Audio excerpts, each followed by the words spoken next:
the Cambridge Topaz. It's currently available for pre-order. This thing comes out in November. And Cambridge has sent me 2 copies for review. The cherry red in calfskin and the goatskin in black. So let's take a look at these things. What is a Topaz? Topaz is a line of Bibles that is meant to be in most of the translations out there. It'll join the Clarion with, ESV, NKJV, and all these. And they're starting with the ESV. So these are ESV, English Standard Version. So let's just take a look at them. Starting with the cover, this is the goatskin. It has a deep grain, really deep grain to this thing. It's a thick leather, perimeter stitched, really tight stitching, extremely tight stitching. Real leather liner. I want to say that's calfskin. I'll have that information on the written review. Edge line. And then on the front we have Holy Bible. We have raised hubs, 1, 2, 3, 4, 5, and these do look just like the turquoise. This whole thing is about the size of the turquoise. A little bit thinner, just a touch thinner. And then we have Holy Bible, English Standard Version, and then Cambridge. Some have asked why the seal is not here. The seal is only on the KJV.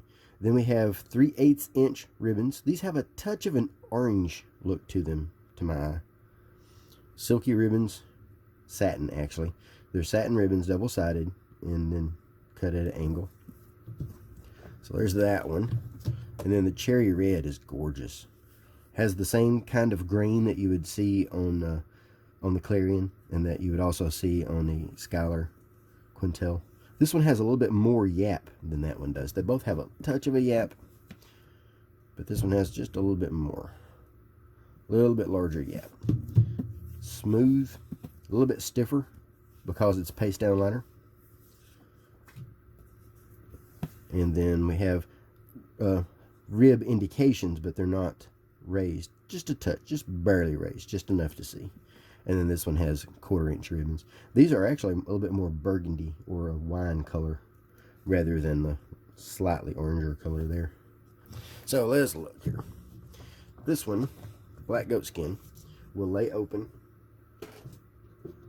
The tab itself is a little stiff, as typical of tabs, but then once you get it open, it'll stay there. It does kind of open just a touch, but then way over here in Genesis, it's no problem at all.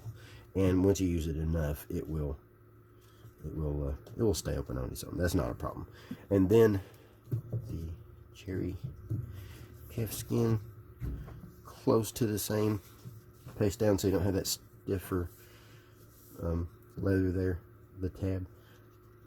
This is thick in sheets, and then it'll lay open. This does lay open a little easier, and it's a little easier to hold because it's not so floppy. This one's not so floppy either, but it's not as stiff. Then there we go. Hold that thing open, no problem at all. And then you can see what makes the Topaz the Topaz.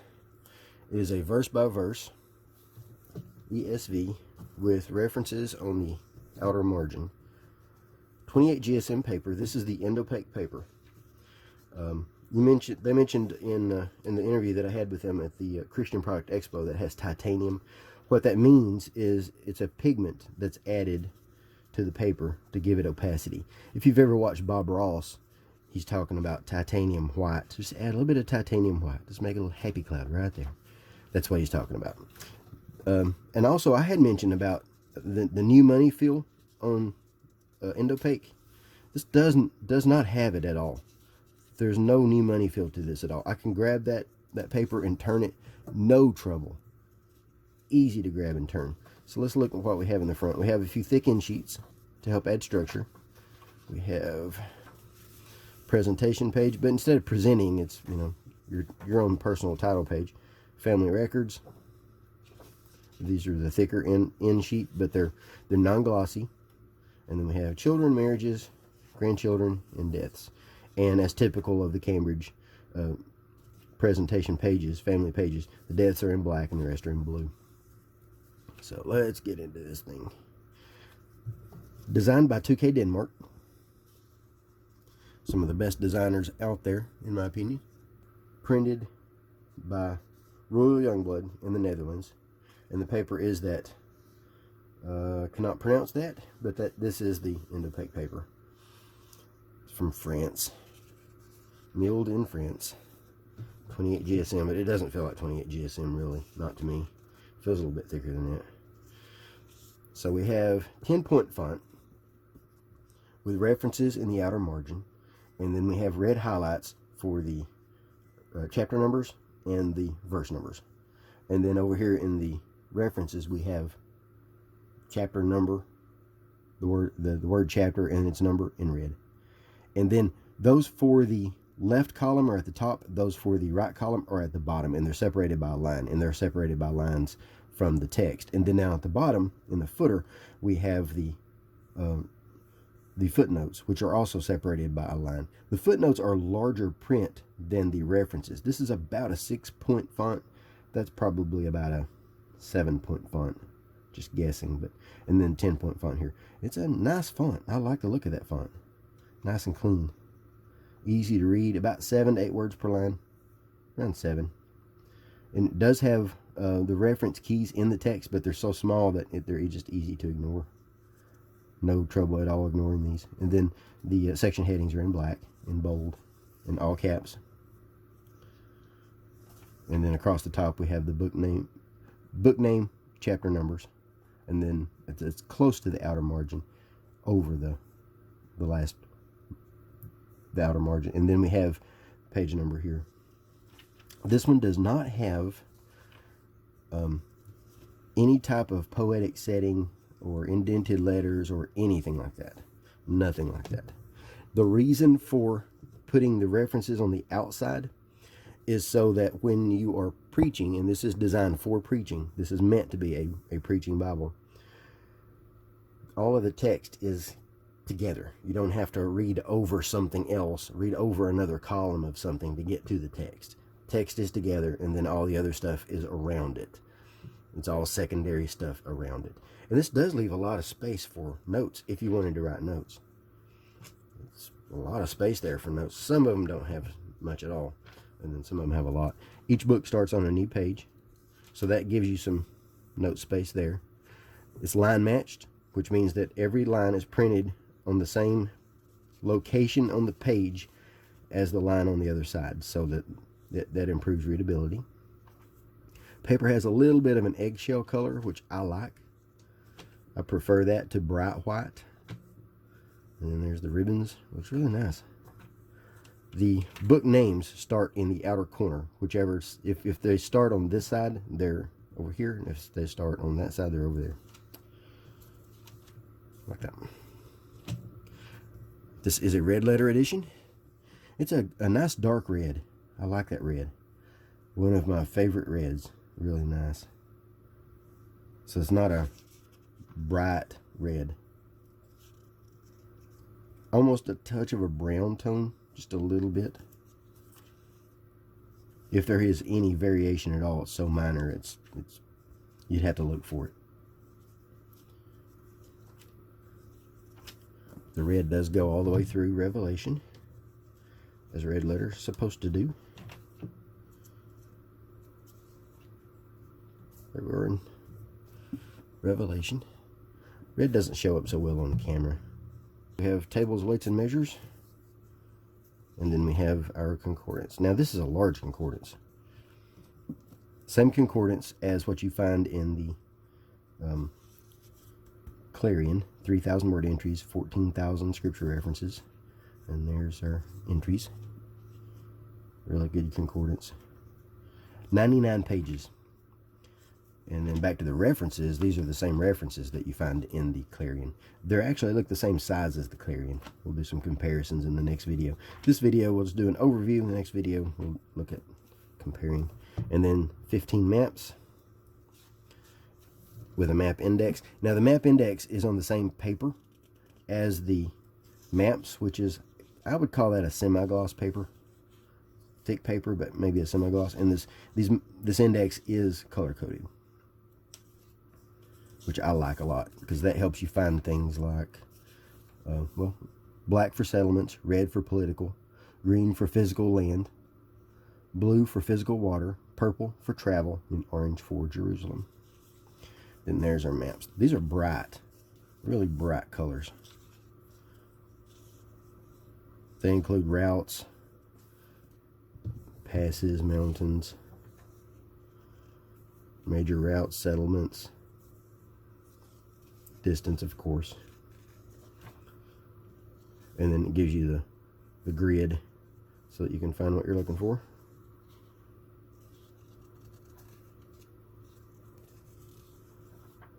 Dates.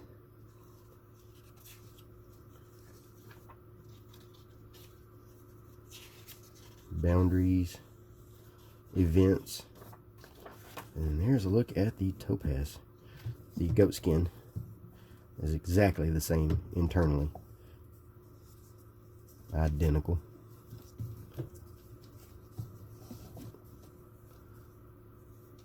I'm liking this design. It's a good design for preaching, specifically for preaching. It's a really good design. Easy to find what you're looking for. And also the text itself. Like a KJV in verse by verse starts every verse with a capital letter. This one starts with a lowercase letter if it continues the previous sentence. I like that. And another thing with the red, if we get back here to the red letter, if the verse starts with red, the verse number is in black. If the verse starts with black, the verse number is in red. But the chapter number is always in red, regardless. Lots of space in this.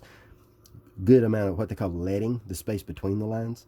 The leading technically is the size of the font plus the space in the line. So if this is a 10-point font, it might be like a 11-point leading. That's just a guess, though. This does look like a good reader, a good preaching Bible. Enough space in the inner margin so that you don't lose text. It doesn't bend out of the way, out of view. Smythe sewn, of course. Always forget to say that. This one is not does not have overcast stitching.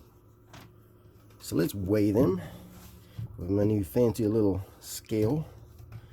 They're slightly different weights. The cherry red is 2 pounds 3.8 ounces.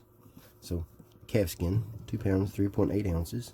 And then the goat skin is 2 pounds 4.3 ounces. Both of them are elegant Bibles.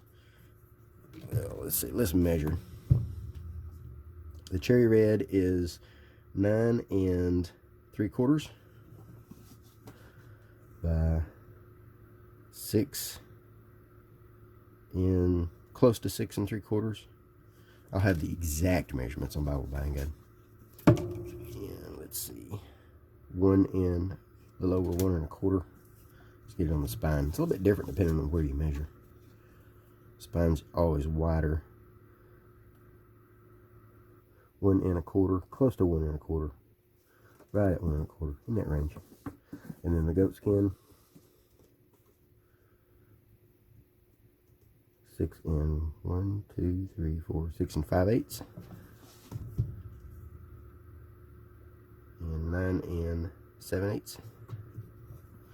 Slightly different sizes, just slightly, and then the thickness is pretty much the same. Pretty much the same thickness, I think. But anyway, that's a quick look at the Cambridge Topaz. These are available for pre-order. They'll be shipping somewhere in November. And I'll place some links in the notes where you can take a look at it, maybe place an order. And then if you have any questions, let me know. The next video, we'll do some comparisons, lots of comparisons. And Cambridge did supply these in exchange for an honest review. If you have any questions, let me know. Thanks for watching.